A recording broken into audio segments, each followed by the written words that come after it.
So what is shoulder range of motion? Range of motion surrounding your shoulder. So it determines how far you can move throughout a number of movements, including, let's go, abduction, adduction, flexion, extension, and then internal rotation, external rotation, and circumduction. And it also includes, I'll get you to turn to the side here, stick your arm out.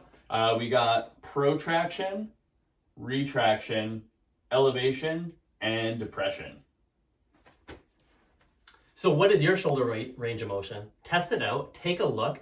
When you're doing these, do you find your head kind of going back? As you're pulling back, is your elbow bending?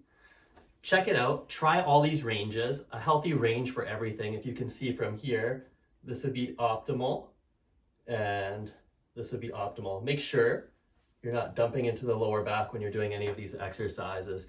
Eventually they should feel quite normal, right? Yeah. So check it out, leave us a comment below, ask us any questions.